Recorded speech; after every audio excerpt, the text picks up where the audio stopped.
আসসালামু আলাইকুম। আমাদের এই ফ্রি কোর্সের মধ্যে এই 4টা মডিউল থেকে আমরা প্রথমে শুরু করব স্পিকিংটা নিয়ে। এবং স্পিকিংটা নেওয়ার কারণ হলো যে আমরা লিসেনিং এবং রিডিং এ অনেক ভালো করি, বা কিছু স্টুডেন্ট আছেন যে স্পিকিং এ রিডিং এ ভালো করতে পারে না তেমন। সো আমি বলবো যে আমরা যখন দেখবো আমাদের পয়েন্ট 6 বা 6.5 হলে এনাফ। সো আর আপনি যদি রিডিং এ দুর্বল হয়ে থাকেন, আমি আপনাকে বলবো যে রিডিং এ আপনি যে সময়টা আপনি দিবেন, ওই সময়টা আপনি একটা অ্যাভারেজ স্কোরের জন্য, লাইক আপনি 6-এর জন্য আপনার রিডিং এর প্রস্তুতি নেন, যেহেতু আপনি খুবই উইক। আপনার 6.5 আসতেইছে না বা 7 আসতেছে না, বাট আপনার অ্যারাউন্ড 6.5 বা 6 হলে এনাফ। সেক্ষেত্রে আপনি রিডিংটা 6 জনের প্রস্তুতি নেন। সাথে আপনি এটার পাশাপাশি স্পিকিং এ এবং রাইটিং এ বা লিসেনিং এ তিনটাতে ফোকাস করেন। রাইটিং এ ফোকাস করেন অ্যারাউন্ড 6.5, তারপর স্পিকিং এ ফোকাস করেন মিনিমাম 6.5, আর লিসেনিং এ ফোকাস করেন 7, আর রিডিং এ ফোকাস করেন 6। তাহলে দেখবেন যে আপনার ওভারঅল ওভারঅল স্কোরটা 6 চলে আসতেছে। ইন কেস কোনো একটা পয়েন্ট কম আসতেছে, তারপর কিন্তু আপনার 6 থাকতেছে। যদি আপনি দুইটাতে 6 আর দুইটাতে 6.5 পান, তাহলে কিন্তু আপনার স্কোরটা অ্যাভারেজে 6.5 আপনি পাচ্ছেন। আর যখন আপনি দেখবেন রিডিং এ আপনি খুবই দুর্বল, এমনকি আপনি খুবই রিডিং এ খুব বেশি সময় দিচ্ছেন বা ডেভেলপ হচ্ছে না, সেক্ষেত্রে আপনি হতাশ হয়ে যাবেন। এবং কি রিডিং এ বেশি সময় দেওয়ার কারণে আপনি স্পিকিং বা রাইটিং এ বেশি ফোকাস করতে পারবেন না। কিন্তু রাইটিং এবং স্পিকিং প্রিপারেশনটা আইএলটিএস এর জন্য আমি মনে করি যে 6.5 পাওয়ার জন্য অনেক ইজি, বা 7 পাওয়ার জন্য অনেক ইজি। কিন্তু আমরা আসলে প্রপারলি প্রিপারেশন নিতে পারি না, বা আমরা সঠিকভাবে প্ল্যান করতে পারি না। দ্যাটস আমরা এই প্রবলেমগুলো ফেস করি। সো এই কারণে আমাদের কোর্সটি আমরা প্রথমে শুরু করব স্পিকিং দিয়ে। এবং স্পিকিং এর মধ্যে আপনারা কিভাবে 7 পাবেন, আমরা সেই ফর্মুলা এখানে শেয়ার করে থাকবো। আর আমাদের পেইড কোর্সের মধ্যে আপনারা চাইলে জয়েন করতে পারেন। আর 7 দিনের মধ্যে আপনি এই কোর্সটি করে একটা প্রপার গাইডলাইন পেয়ে যাবেন আমাদের স্পিকিং কোর্সের উপরে।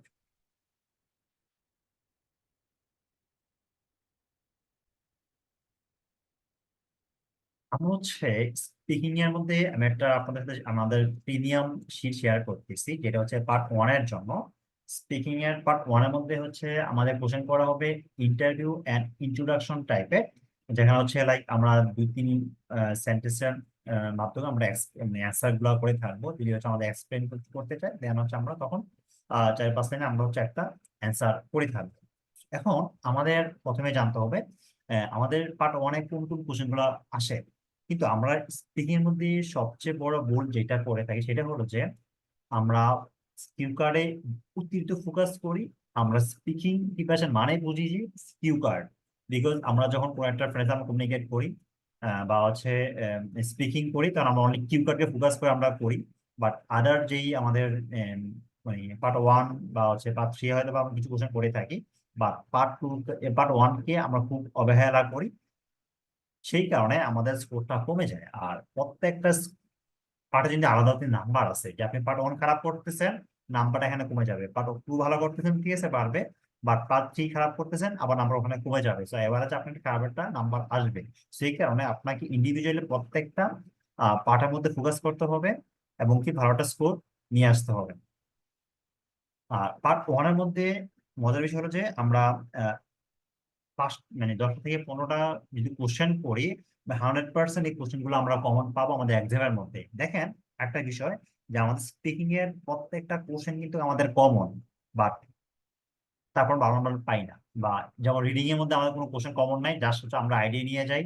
বা প্যাসেজ কোনো কমন নাই, আমরা আইডিয়া নিয়ে যাই, হয়তো ভোকাবুলারি আমাদের মাথায় আছে, আমরা এগুলো পড়ে অ্যান্সার করি।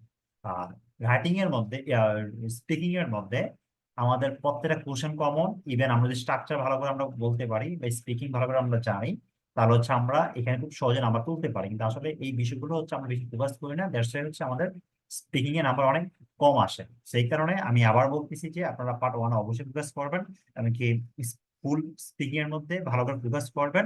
স্পিকিং এ 7 পাওয়া ইজি, বাট এটা আপনাকে কন্টিনিউয়াস প্র্যাকটিস করতে হবে এই আমাদের স্ট্রাকচার গুলো বা আমাদের এই নোটগুলো ব্যবহার করার পরে। এখন দেখেন আমরা কোন টাইপের কোশ্চেনগুলো বেশি পাবো পার্ট 1 এর মধ্যে। যেমন প্রথম যে হোম, হোম এন্ড অ্যাকোমোডেশন, এই টাইপের কোশ্চেন আপনি পাবেন।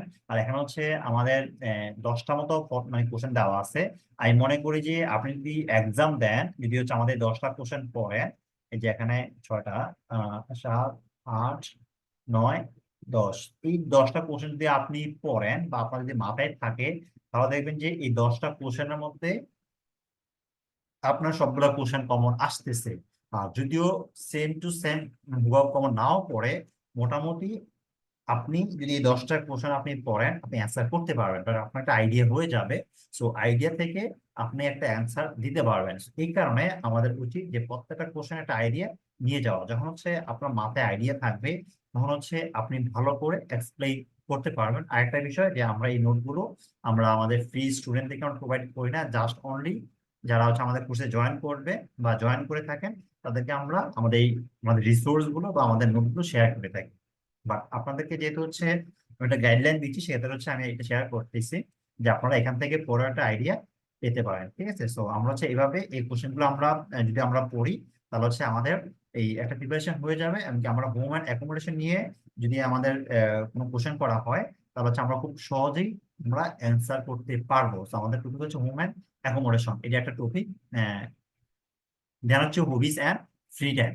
আপনাকে কোশ্চেন করা হইতে পারে যে আপনার হবি কি, বা আপনি ফ্রি টাইমে আপনি কি করে থাকেন, কি অ্যাক্টিভিটিস গুলো আপনি করে থাকেন। এই টাইপের কোশ্চেন গুলো হচ্ছে ভেরি কমন পার্ট ওয়ান এর মধ্যে। যদি হচ্ছে আপনি এই টাইপের কোশ্চেন গুলোর জন্য আগে থেকে প্রিপারেশন নিয়ে চান, যদি হচ্ছে এই কোশ্চেন গুলো আপনি পান, তো তখন তো অবশ্যই আপনি খুব ভালো করে এগুলো এক্সপ্লেইন করতে পারবেন। সো এই যে ফ্রি অ্যান্ড হবিস মধ্যে কি কি কোশ্চেন গুলো আসে আসে সাধারণত আমরা হচ্ছে এখানে 10টা আইডিয়া দিছি।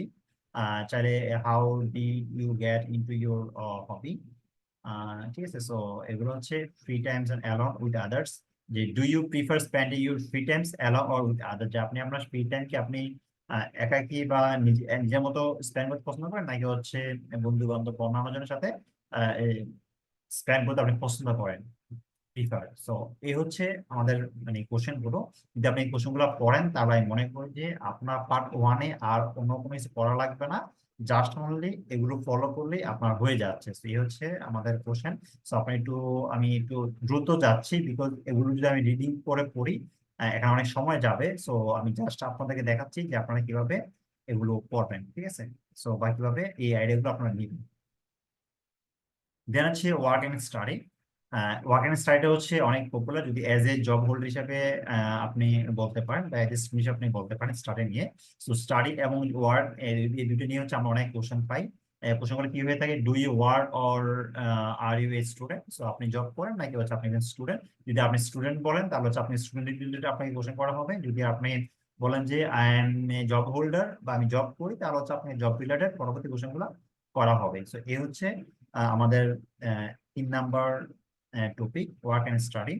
সো এই প্রশ্নগুলো হচ্ছে এখানে করা হয়ে থাকে সাধারণত। আহ, আহ, হচ্ছে ডেইলি রুটিন।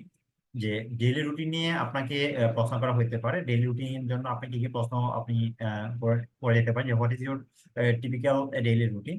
তারপর হচ্ছে usually have the same routine every day. আর হচ্ছে do you like the most. তারপর হচ্ছে change about your routine, is there anything you would like to change, আপনার কিছু মানে পরিবর্তন করতে চান কিনা, সেটা নিয়ে হচ্ছে আপনাকে বলা হইতে পারে। তারপর হচ্ছে লাইক এগুলো আসতে পারে।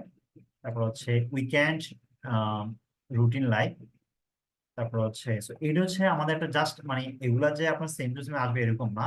আমাদের এই কোশ্চেন গুলা দেওয়ার মানে হলো যে যেন যেন আপনি একটা আইডিয়া পান। যদি হচ্ছে এই সেম গুলো, এই কোশ্চেন গুলো আপনি মানে নাও পান, বাট এই কোশ্চেন গুলো পড়ে যদি হচ্ছে আমাদের এই এক্সাম গুলো আপনি পড়েন, একটা আইডিয়া পেয়ে যাবেন। এই আইডিয়া থেকে এই রিলেটেড যদি কোনো কোশ্চেন করা হয়, আপনি ডেফিনেটলি একটা ভালো একটা অ্যান্সার দিতে পারবেন। সাথে হচ্ছে আমাদের আবার স্ট্রাকচার ইউজ করি আমরা পার্ট ওয়ানের মধ্যে। যে পার্ট ওয়ানের মধ্যে আপনি কোন কোন স্ট্রাকচার গুলো ব্যবহার করে আপনি এইগুলো অ্যান্সার করতে পারেন। আমি সেটাও কিছু টেকনিক দেখাবো, যেগুলো যে স্ট্রাকচার আপনারা ইউজ করে আপনি অ্যান্সার গুলো আপনারা করতে পারেন। সেম ভাবে travel and holidays. So travel and holidays আপনার এই টপিকটা আপনারা করতে পারেন। এখানের মধ্যে যদি কিছু আইডিয়া নিয়ে যান, তাহলে হচ্ছে আপনাদের জন্য এই এই অ্যান্সার গুলো করা ইজি হবে, যদি ট্রাভেল বা হলিডেজ নিয়ে আপনাদেরকে কোশ্চেন করা হয়। যেন হচ্ছে ফুড অ্যান্ড ইটিং হ্যাবিটস। যে ফুড অ্যান্ড ইটিং, এটাও খুবই কমন, বা এটা নিয়ে হচ্ছে আপনাকে প্রশ্ন হইতে পারে, বা এটাও অনেক কমন একটা টপিক। তো এটা নিয়ে হচ্ছে আপনারা প্রশ্ন পাইতে পারেন। আমি হচ্ছে জাস্ট টপিক গুলো আমি দেখাচ্ছি, যেন হচ্ছে আপনার একটা আইডিয়া পেয়ে যান, বা এই টপিক গুলো যেন আপনারা ফোকাস করেন সেটার জন্য। এটা হচ্ছে ফ্রেন্ডস এন্ড সোশ্যাল লাইফ। যে ফ্রেন্ডস এন্ড সোশ্যাল লাইফ নিয়ে আপনাকে প্রশ্ন করা হইতে পারে। Do you like many friends, তারপর হচ্ছে how often do you meet with your friends. এটা এটা অনেক সুন্দর বা অনেক কমন একটা কোশ্চেন, বা এই কোশ্চেনটা আমি দেখছি যে অনেকের আসছে, ঠিক আছে, অনেকে যেটা বললো আর কি। মোটামুটি এই কোশ্চেনটা অনেকের আসছে। সো এখানে দেখবেন যে যে কোশ্চেন গুলো আমাদের দেওয়া আছে মোটামুটি অলমোস্ট সবগুলাই কোশ্চেন আপনি আপনি যদি রিয়েল এক্সামে যান দেখবেন যে এগুলাই আমাদের মানে এগুলোই আসছে, হয়তো বা দু একটা চেঞ্জ আসবে, বাট আপনি দু একটা চেঞ্জ আসলেও এগুলো পড়লে আপনারা অ্যান্সার দিতে পারবেন। দেন শপিং এন্ড ফ্যাশন, এটা হচ্ছে বর্তমানে খুবই ট্রেন্ড, বিকজ ই কমার্স বা হচ্ছে অনলাইন চাইতে খুবই বাড়তেছে, যার কারণে হচ্ছে শপিং বা ফ্যাশনের রিলেটেড কোশ্চেন খুব ভেরি কমন আর কি, যেগুলো দেখবেন যেগুলো ট্রেন্ডিং চলে আর কি বর্তমান সময়ে, ওই কোশ্চেন গুলো বেশি আসে আর কি। আর বাংলাদেশের মধ্যে যদি বাংলাদেশে কোনো ইয়ে হয়, আর যাই হোক বাংলাদেশি পড়ুন বা বিদেশি পড়ুন, মোটামুটি এই কোশ্চেন গুলো আপনারা পাবেন আর কি। So how often do you go to shopping? যে what kind of shops do you like to visit? So এই কোশ্চেন গুলো যদি আপনি পড়েন তাহলে হচ্ছে দেখবেন যে আপনার জন্য অ্যান্সার করা ইজি হয়ে যাবে। তারপর হচ্ছে টেকনোলজি নিয়েও অনেক কোশ্চেন আসে, টেকনোলজি হচ্ছে খুবই কমন। তো আমাদের এখানে আরো কয়েকটা টপিক আছে, সো আমি আর সেগুলো শেখাতে চাচ্ছি না। সো আপনারা হচ্ছে এগুলো করলে এনাফ আমি মনে করি। তবে আমাদের টোটাল 15টার মতো আমাদের টপিক দেওয়া আছে, যদি আপনি 15টা টপিক পড়েন আমি মনে করি 99% শিওর, 1% বাদ দিলাম কারণ 100% কোনো কিছু বলা উচিত না, যারাই আপনি আহ সবগুলো অ্যান্সার করতে পারবেন। আর আমাদের যে 10টা কোশ্চেন আছে প্রত্যেকটা টপিকের, এই 10টা কোশ্চেন পড়লেও আপনি কিন্তু এই আমাদের আহ আপনার এই পার্ট 1 এর জন্য প্রস্তুতি এনাফ। সো এই হচ্ছে আমাদের পার্ট 1 স্পিকিং এর জন্য। যদি হচ্ছে আপনি এই কোশ্চেন গুলো জাস্ট একটু পড়েন, একটু আইডিয়া নেন, দ্যাটস ইট। আর যদি আপনি লাইক স্ট্রাকচার পারেন না বা হচ্ছে একটা সেন্টেন্স তৈরি করতে পারেন না, সেটার জন্য আপনাকে একটু গ্রামার একটু ফোকাস করতে হবে। বিশেষ করে সেন্টেন্স মেকিং আপনি ফোকাস করেন। আর সেন্টেন্স মেকিং ফোকাস করার জন্য আপনি স্ট্রাকচারকে ফোকাস করতে পারেন। আমরা হচ্ছে আপনাদের সাথে কিছু স্ট্রাকচার ব্যবহার করবো, যারা হচ্ছে একেবারে দুর্বল তারা হচ্ছে স্ট্রাকচার ব্যবহার করে আপনারা কথা বলতে পারবেন। আর আরো কিছু বেটার পাওয়ার জন্য চাইলে আমাদের পেইড কোর্সে জয়েন করতে পারেন, সেখানে হচ্ছে আমরা আরো ডিটেলস আলোচনা করছি।